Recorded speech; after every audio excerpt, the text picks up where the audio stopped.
Effectivement, je suis président du groupe de la gauche démocrate et républicaine. J'en dis deux mots pour bien comprendre. C'est un groupe qui a pris la continuité du groupe communiste parce que nous n'avions pas assez de députés communistes pour constituer un groupe.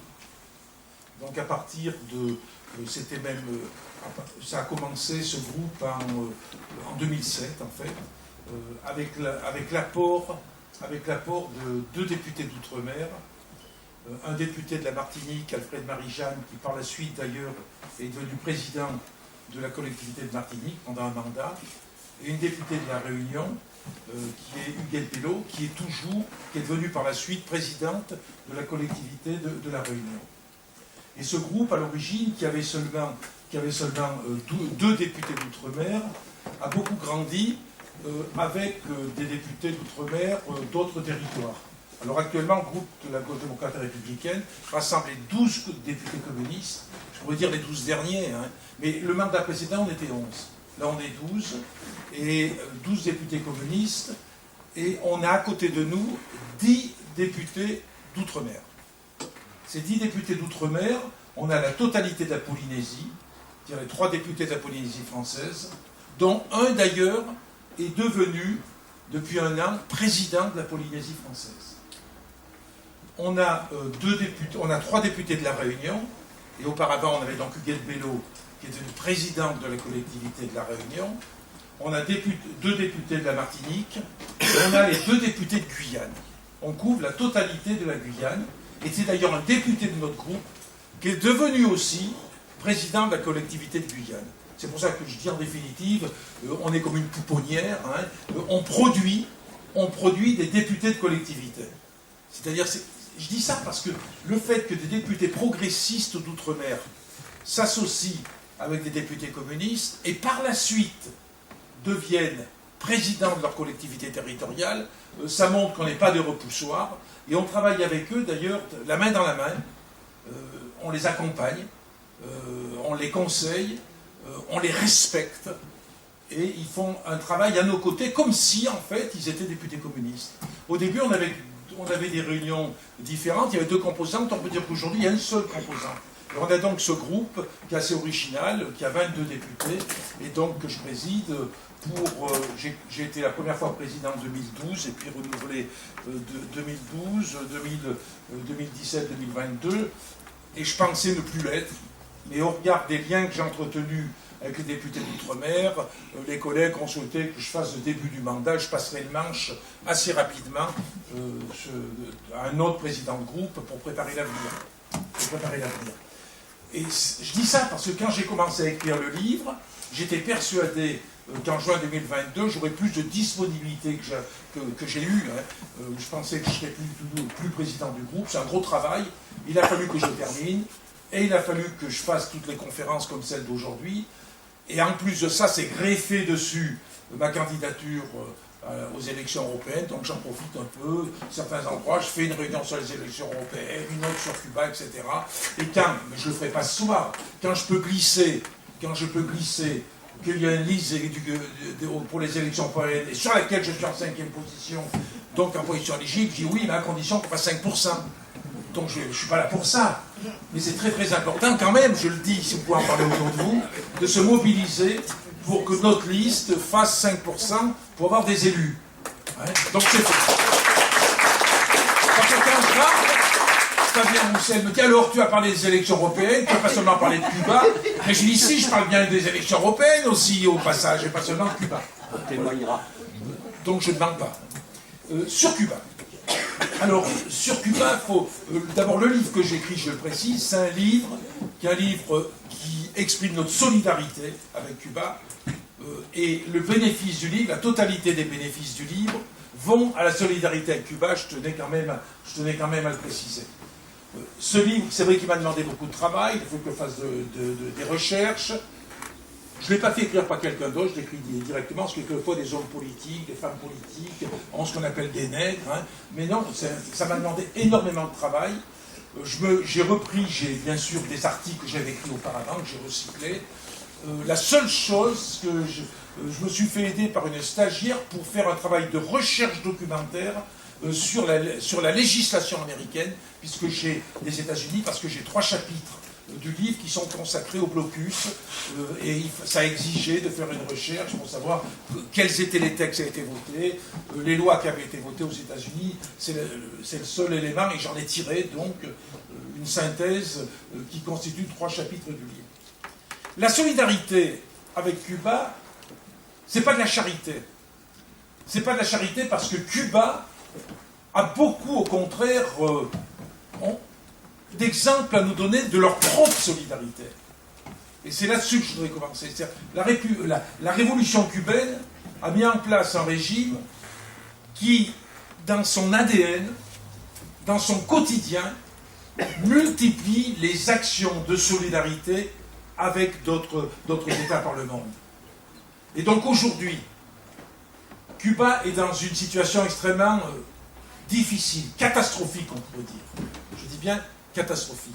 Et je crois que c'est une raison supplémentaire pour développer la solidarité qu'on peut avoir avec Cuba, avec son régime, avec son peuple, avec sa révolution. Mais il continue à exprimer, à faire de la solidarité. Alors bien évidemment, ça se passe essentiellement avec des États qui sont des États en difficulté, notamment des États d'Afrique, d'Amérique du Sud, et notamment en ce qui concerne la médecine cubaine. Il y a à peu près 160 États par le monde qui, un jour ou l'autre, ont été aidés par les médecins cubains. Le problème qui se pose aujourd'hui, on pourra peut-être échanger, on échangera là-dessus, c'est que la conception de l'intervention des médecins cubains dans d'autres États n'est pas celle qui est mise en œuvre par un pays comme la France. La France, ils disent, on peut accueillir des médecins étrangers, mais les médecins étrangers qui viennent en France pour exercer viennent d'ailleurs dans des conditions extrêmement difficiles. On le voit notamment avec les PADU, hein, les praticiens de hors Union européenne. Moi, j'en ai eu dans l'hôpital de proximité à Ambert, qui n'ont pas la tâche facile, qui doivent faire des formations pour conforter leur diplôme, et on a quelquefois des PADU qui viennent dans un hôpital de proximité, et au bout d'1 an ou 2 ans, on dit non, ils ne peuvent pas rester, il faut qu'ils fassent un cycle de formation, parce qu'ils ont besoin de spécialité et tout ça, et leur diplôme ne correspond pas tout à fait aux diplômes qui sont les diplômes français. Alors apparemment, il y a une évolution qui est en cours, je ne sais pas si le décret est sorti, pour disons, simplifier, alléger l'accueil des PADU, mais en tout cas, c'est pas le sujet ici. C'est pas le sujet ici. De la même façon que les médecins assistants, c'est pas le sujet. Parce que si Cuba envoie des médecins dans d'autres pays, c'est sous une forme particulière, c'est-à-dire que ces médecins, ce sont des brigades de médecins qui sont envoyés par des accords entre les États et qui arrivent avec une préparation, avec une formation sur la langue, avec une recherche de spécialité qui correspond aux besoins du partenaire, et ils viennent en étant détachés de Cuba, et leur salaire est versé à l'État cubain. Parce que ça rentre aussi comme apport de devises pour que Cuba puisse sortir de la situation difficile dans laquelle ils sont aujourd'hui. Et la difficulté, elle est là. C'est-à-dire qu'il y a eu à l'Assemblée nationale un article de loi qui a donné la possibilité à des médecins cubains de venir dans les territoires d'outre-mer, Guadeloupe, je crois qu'il y a la Réunion, encore j'en suis pas sûr, il y a la Martinique, il y a la Guyane, mais dans la loi aujourd'hui, il est bien stipulé que ces médecins qui viennent envoyés par l'État cubain, c'est uniquement, pour le moment, dans des territoires d'outre-mer. Et la difficulté, c'est qu'aujourd'hui, on puisse faire évoluer la législation, puis que ça soit élargi. Mais ça ne peut se faire qu'avec un élargissement qui est acté par l'État, par le gouvernement, et par un accord qu'il y aurait entre le gouvernement cubain et le gouvernement français. Et inutile de dire que le gouvernement français ne voit pas ça d'un bon œil. Il ne voit pas ça d'un bon œil, parce que c'est aussi le constat d'un échec de notre santé. Et pour des raisons idéologiques pour eux, accepter que des brigades de médecins cubains viennent renforcer des territoires qui sont des certifications médicales ou des hôpitaux qui ont besoin de praticiens qui ne les trouvent pas, il y a donc un combat à mener par rapport à ça. Ça ne peut être le résultat que de créer un rapport des forces. Moi, j'ai interpellé plusieurs fois le gouvernement, j'ai encore récemment posé une question écrite, je n'ai pas eu de réponse par rapport à ça, mais la difficulté, elle est là. Et que ça puisse aussi se faire avec l'accord de l'Agence régionale de santé. Par exemple, en Guyane, la directrice de l'Agence régionale de santé que j'ai rencontrée il y a à peu près une année m'a dit qu'elle avait refusé que des médecins cubains viennent en Guyane parce qu'elle considérait que c'était des esclaves. Pour dire la lutte, le combat idéologique que ça représente. Tout simplement parce qu'ils viennent ici et que c'est vrai, ils touchent leur salaire cubain, mais bien évidemment, le complément, et ben, ils tombent dans le pot commun pour que Cuba puisse essayer de sortir de cette difficulté qui est aujourd'hui. Donc il y a vraiment du chemin à faire par rapport à ça, mais il y a une demande qui monte de chez vous, mais qui monte de beaucoup d'autres territoires. Énormément d'autres territoires en France ont cette demande de médecins cubains. Et pour le moment, on n'est pas arrivé à faire bouger le gouvernement là-dessus.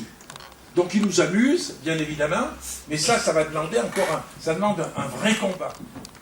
Et ce qui est important de faire, mais je pense que vous l'avez fait, c'est bien préciser quel type de médecin, pour faire quelle fonction, et essayer d'être très, très précis quant à la demande. Il est bien évident que s'il y a une demande qui est une demande très, très construite, l'État cubain ensuite l'étudie, lance un appel parmi ses médecins, les forme, les sélectionne et les forme aussi à la langue. C'est extrêmement important. C'est-à-dire que de façon à ce que, et notamment sur le langage médical, donc tout ça, ce qu'il y a de bien avec Cuba par rapport à ça, c'est qu'il y a tout un travail d'accompagnement, de préparation, pour être sûr que si on reçoit une brigade de médecins cubains, eh ben ça correspondra à l'attente précise qui est faite sur un hôpital ou qui est faite sur un territoire. Et donc il faut être extrêmement précis là-dessus et continuer à mener le combat et essayer de faire monter davantage au niveau national ce qu'on essaie de faire. Voilà les quelques mots que je veux dire sur cette question, on y reviendra peut-être après. Parce que moi j'ai lu le compte-rendu de presse qui a été fait, j'ai l'impression qu'il tourne autour du pot un peu le ministère de la Santé là-dessus, hein, parce qu'ils essaient d'amuser la galerie, mais encore faut-il qu'on ait une réponse précise par rapport à ça si on veut faire bouger les lignes. Maintenant, la situation en Cuba. J'ai écrit ce livre parce que je me suis rendu compte que c'est une situation qui est gravissime. Gravissime. On peut dire qu'aujourd'hui, la révolution cubaine est menacée. Mais ça, on se demande d'ailleurs comment cette société socialiste continue à résister après 60 ans de blocus. Enfin, c'est quelque chose d'incroyable. Donc comment ils peuvent faire pour résister à un embargo qui est devenu blocus et qui crée des conditions de vie qui s'aggravent de mois en mois. Donc dans mon livre, j'ai essayé d'abord, et c'est ce que je fais dans les conférences comme ça, d'essayer de comprendre comment ça se fait qu'il y a une telle résistance et que la révolution et que le système cubain se maintient malgré les coups qui sont portés. Et dans le même sens, comment expliquer cet acharnement maladif, obsessionnel des États-Unis pour faire chuter le système cubain. Et là, pour les réponses par rapport à ça, qui d'ailleurs sont liées, hein, c'est que de la part des États-Unis, ce qu'il faut bien comprendre, c'est depuis le début du XIXe siècle qu'il y a eu la volonté de récupérer l'île de Cuba, ce qu'on appelle la Grande Île des Caraïbes. N'oublions pas qu'on est à guère plus de 100 km de la Floride. Et qu'à partir de là, le fait de récupérer cette Grande Île des Caraïbes, pas forcément pour en faire une autre république des États-Unis maintenant, hein, un autre État des États-Unis, mais parce qu'ils veulent, les États-Unis ont toujours eu la volonté d'avoir la main mise sur tout leur environnement géopolitique. Et ça commence d'ailleurs, je regarde mes dates, c'est un moment que je n'ai pas fait de conférence. En 1805, le président des États-Unis s'appelait Thomas Jefferson. Et c'est lui qui a développé cette théorie, c'est ce qu'on appelle la théorie du fruit mûr. 1805, théorie du fruit mûr. La théorie du fruit mûr consiste à dire, eh bien, quand le fruit sera mûr, quand il sera bien pourri en quelque sorte, il tombera, et il tombera dans l'escarcelle des États-Unis. Et cette théorie du fruit mûr, c'est toujours la même. C'est toujours la même qui est utilisée aujourd'hui. C'est-à-dire de tout mettre en œuvre pour que le fruit mûrisse bien et pour qu'il puisse tomber, et on a la corbeille en dessous, et on récupère la donne. 1805. Ça a été ensuite conforté en 1823 par un autre président des États-Unis qui s'appelait James Monroe. James Monroe, d'ailleurs, avec des présidents suivants, il y a eu plusieurs tentatives d'achat, ils ont voulu acheter Cuba, qui était à l'époque une colonie espagnole, qui était le joyau d'ailleurs des colonies espagnoles, et qui ne voulait surtout pas lâcher le morceau, malgré les offres d'achat. Mais les États-Unis, avec leur conception du fruit mûr, attendaient que le fruit tombe. Et James Monroe, lui, il a développé davantage une autre conception qui est celle de l'arrière-cour. L'arrière-cour, c'est dire que pour leur protection, les États-Unis doivent avoir autour de leurs États, eh bien, des pays qui soient des pays qui les protègent en quelque sorte, qui fassent qu'il n'y a pas de risque et tout ça. C'est dans la sécurité intérieure des États-Unis qu'ils ont développé cette théorie de l'arrière-cour, et en pensant récupérer toutes les îles des Caraïbes notamment, l'Amérique du Sud, l'Amérique centrale, l'Amérique du Sud, pour se protéger, puisque c'est une obsession aussi des États-Unis, soi-disant, donc, de toute atteinte extérieure. Et il faut bien comprendre que quand il y a eu la lutte, toutes les luttes anticoloniales, les États-Unis n'ont jamais bougé. Ils ont attendu. Ils n'ont surtout pas aidé les mouvements d'indépendance. Et quand il y a eu les différentes guerres d'indépendance, notamment la première guerre en indépendance, 1868 avec Carlos Manuel de Céspedes, ceux qui sont allés au Cuba ont toujours entendu parler de Carlos Manuel de Céspedes. Cette première guerre d'indépendance qui a duré 10 ans s'est terminée dans un bain de sang, des massacres. Et ce peuple cubain qui a vécu cette guerre d'indépendance, cette première guerre d'indépendance, c'est comme ça qu'il a commencé à se forger un esprit d'attachement à sa nation, de souveraineté, de résistance, et ce qui peut expliquer aujourd'hui la résistance du peuple cubain face au blocus des États-Unis, c'est remonter dans l'histoire justement, et tout ce qu'ils ont pu vivre pour se décoloniser et pour arriver ensuite à leur indépendance. C'est ça qui permet de comprendre aujourd'hui qu'il y a une telle force, une telle puissance qui continue à exister à Cuba contre le blocus des États-Unis. Ensuite, il y a eu, en 1895-1898, la deuxième guerre d'indépendance avec José Martí, qui est le père de la révolution cubaine. Et ils considèrent que José Martí, c'est vraiment pour eux, c'est un personnage, c'est une personne qui respecte énormément, qui est pour eux le père historique de l'indépendance de Cuba. Et José Martí s'était pas trompé. Il combattait, c'était un grand écrivain, philosophe, intellectuel, qui avait beaucoup voyagé. Et il écrivait une lettre quand il est parti au combat en 1895. Donc la guerre avait commencé le 24 février 1895. Le 19 mai, José Martí prend la plume, écrit une lettre qui n'a jamais terminé, parce qu'il est mort quelques heures après, les armes à la main, contre les Espagnols. Et José Martí avait compris les enjeux qui étaient ceux de Cuba, et pourquoi les États-Unis laissaient faire, en fait. Laissaient faire et attendaient que le fruit tombe. Voilà ce qu'il a écrit. « Je suis désormais chaque jour en danger de donner ma vie pour mon pays et pour mon devoir, d'empêcher à temps, par l'indépendance de Cuba, que les États-Unis ne s'étendent dans les Antilles et ne s'abattent avec ce surcroît de force sur nos terres d'Amérique.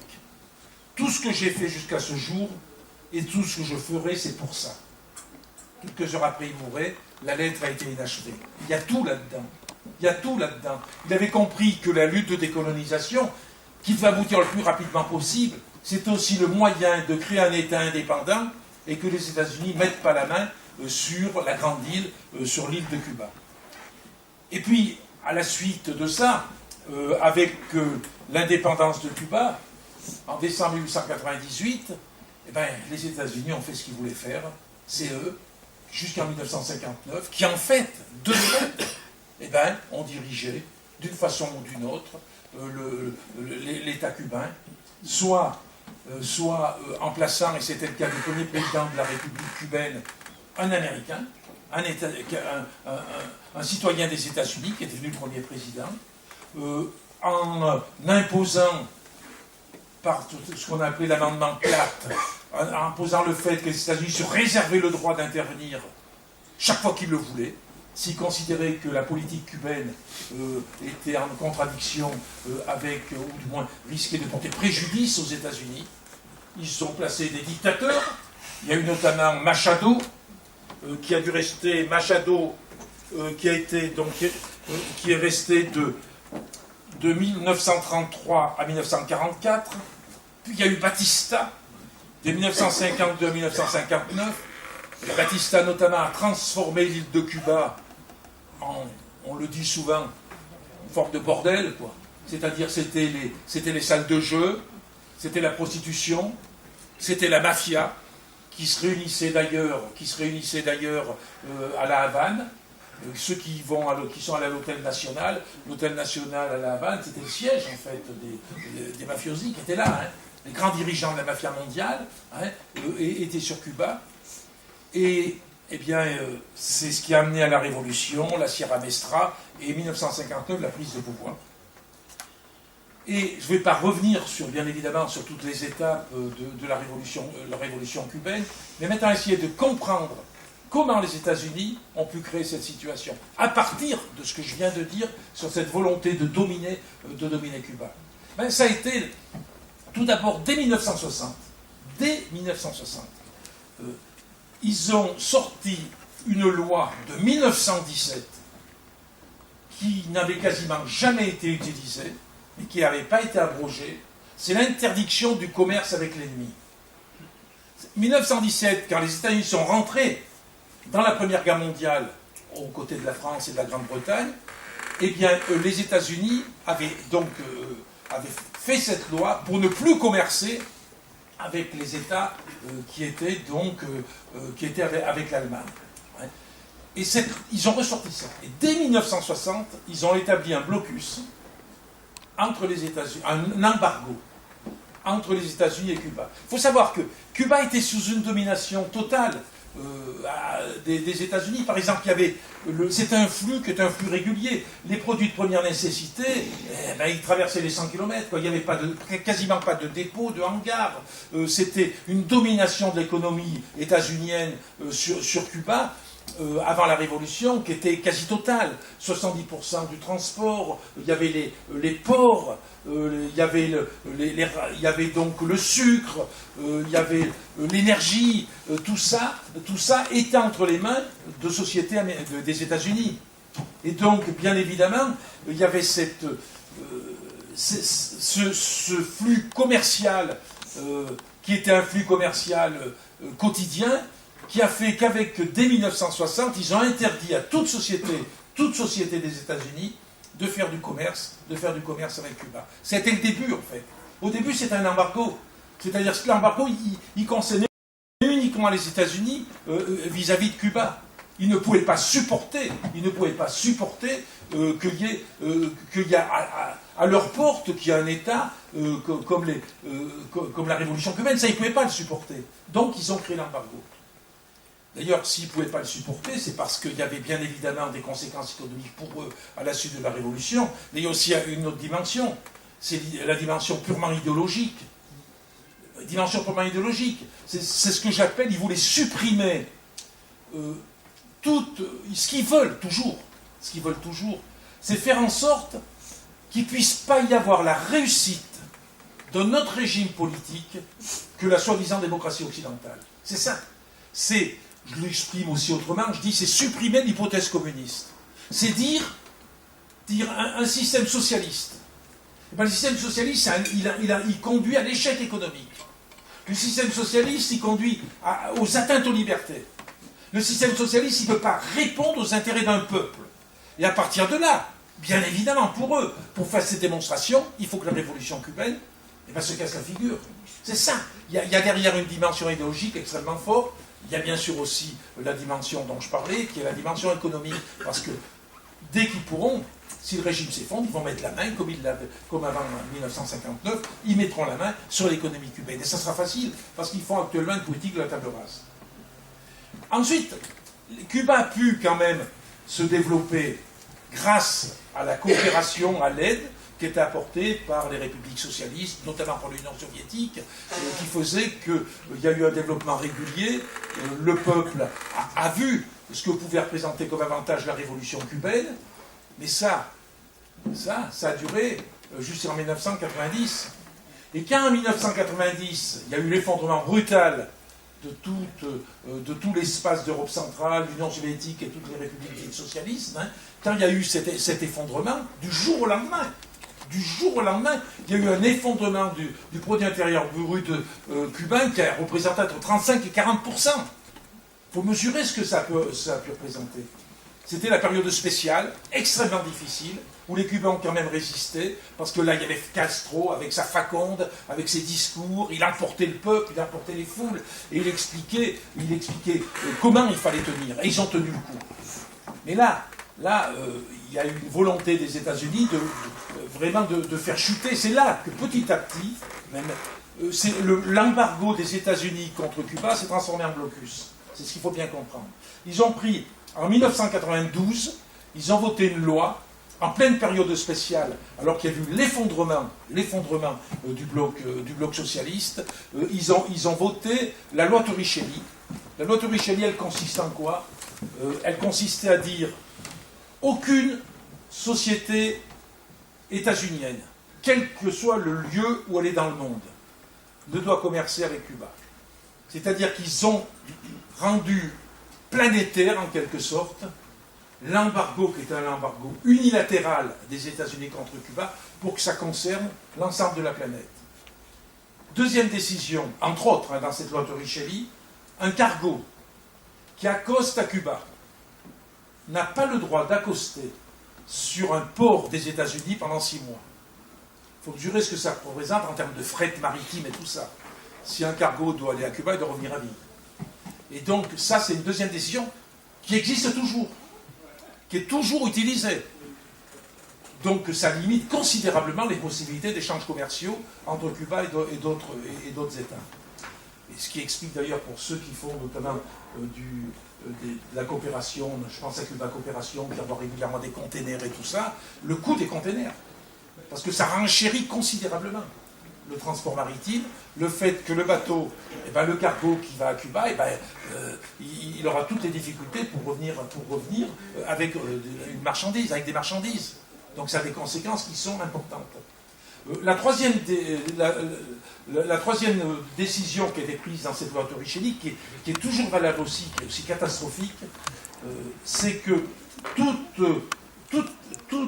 produit qui a plus de 10% d'éléments états-uniens, que ce soit des éléments techniques, technologiques, ou des éléments financiers, interdiction totale de commercer avec Cuba.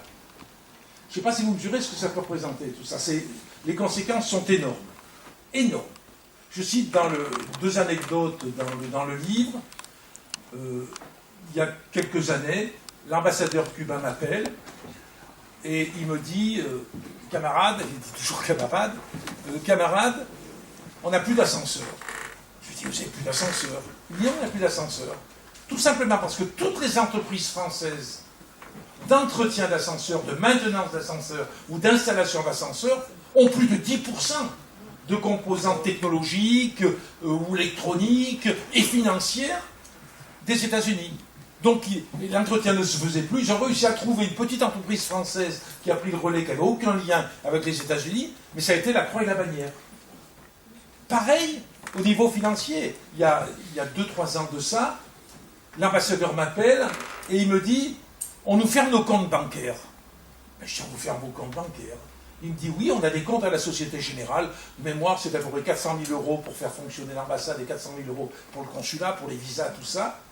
Et on leur dit, dans 1 mois, la Société Générale, on vous coupe vos comptes bancaires. » Et pourquoi? Ben, tout simplement parce que la Société Générale, comme toutes les banques françaises, a des liens avec les États-Unis, fait du commerce avec les États-Unis, est concernée par des échanges financiers avec les États-Unis, et désormais refuse totalement d'avoir une agence à Cuba, ou même d'envoyer de l'argent à Cuba. Si vous voulez envoyer de l'argent à Cuba, vous n'y arriverez pas.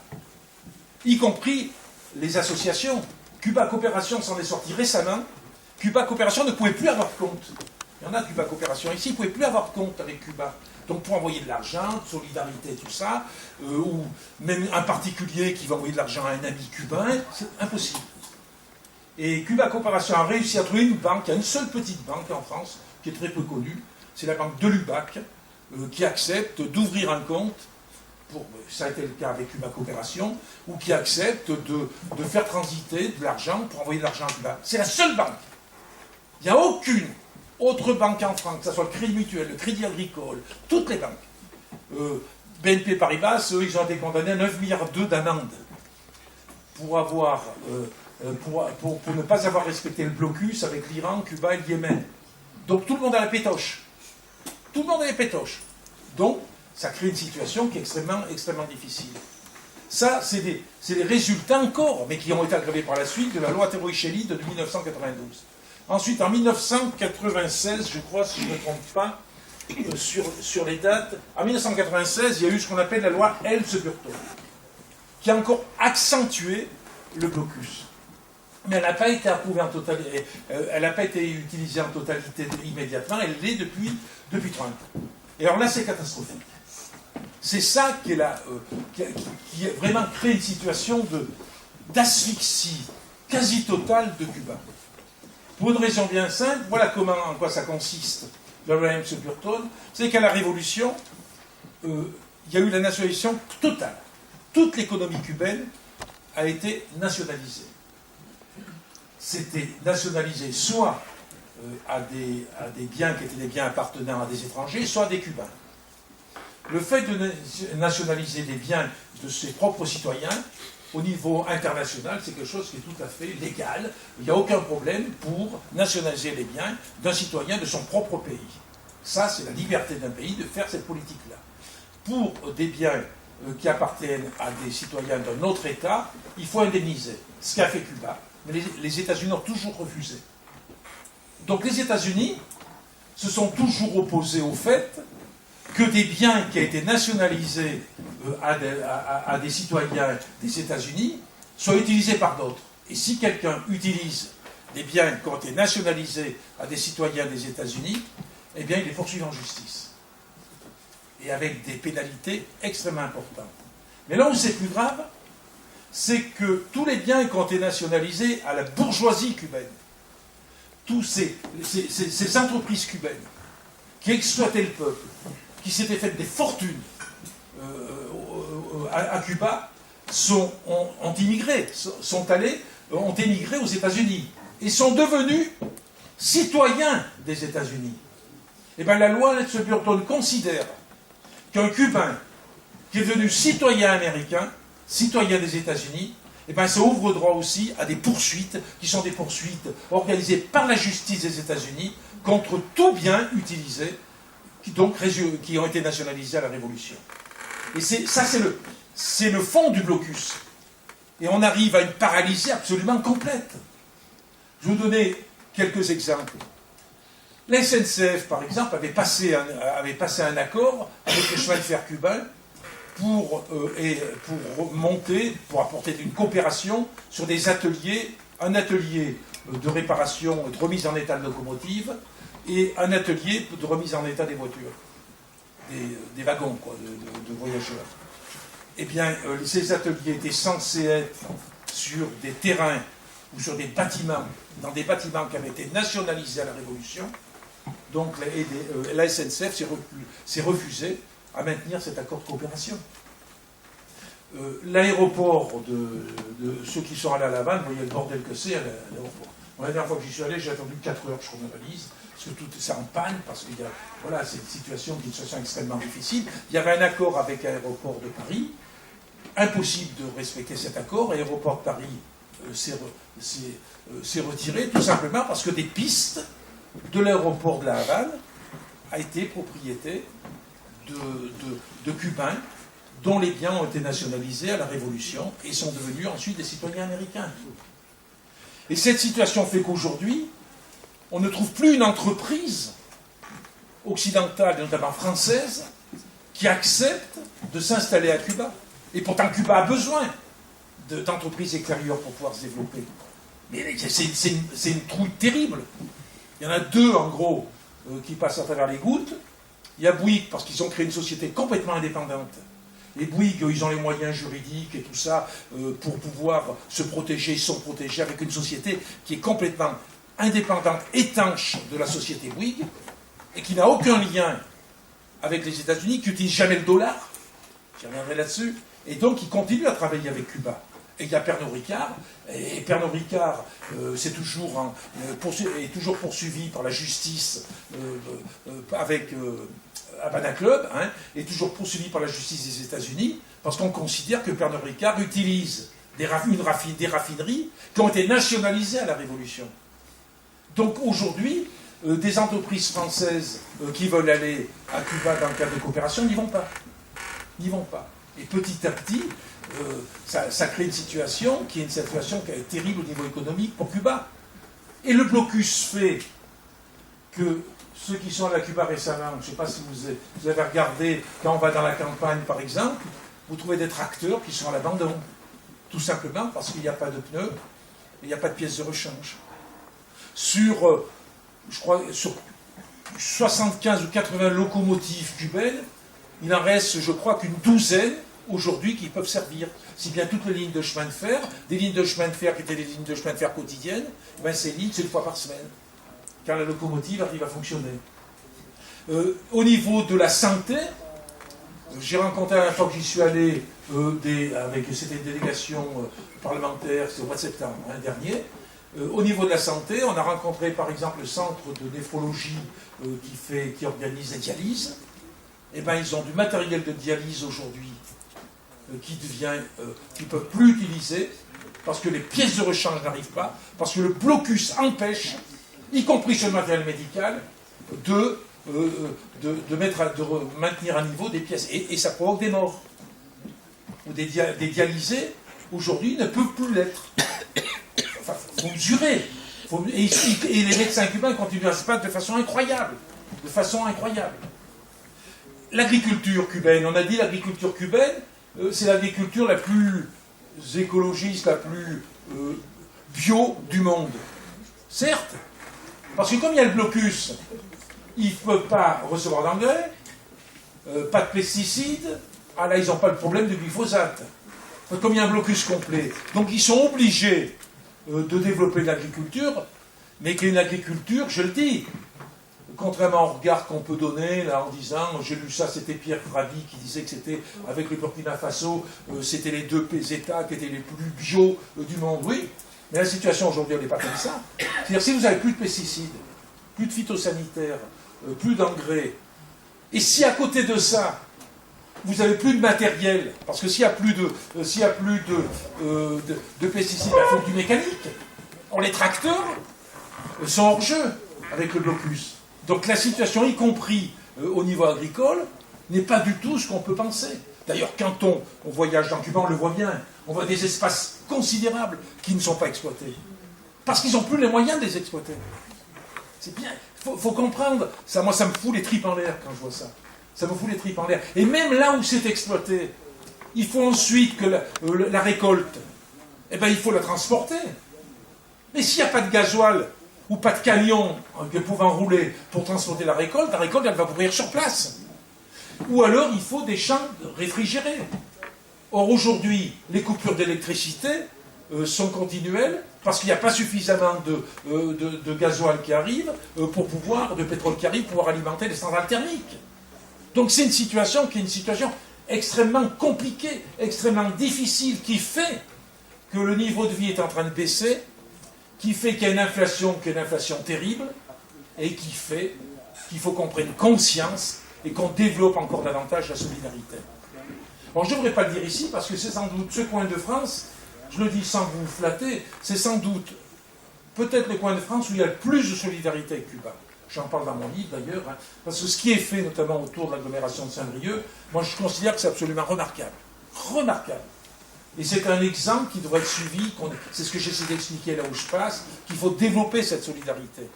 Et la solidarité, elle n'est pas seulement une solidarité associative, elle existe. Elle existe. Avec Cuba Coopération notamment, avec Cubaci, avec France Cuba, il y a une solidarité associative. Mais pendant longtemps, le Parti communiste, je le dis, on est en dessous par rapport à ça. On n'a pas fait suffisamment. On a laissé petit à petit, je ne sais pas pourquoi, on considérait peut-être que la révolution était quelque chose d'acquis. Et puis, il y a eu aussi un temps où le parti, et ce que je dis c'est une réalité, eh ben, les dirigeants, ils n'allaient pas voir les stands de Cuba parce qu'il y avait des atteintes aux droits de l'homme et tout ça, et à partir des atteintes aux droits de l'homme, eh ben, il y avait une réticence à renforcer les liens avec Cuba.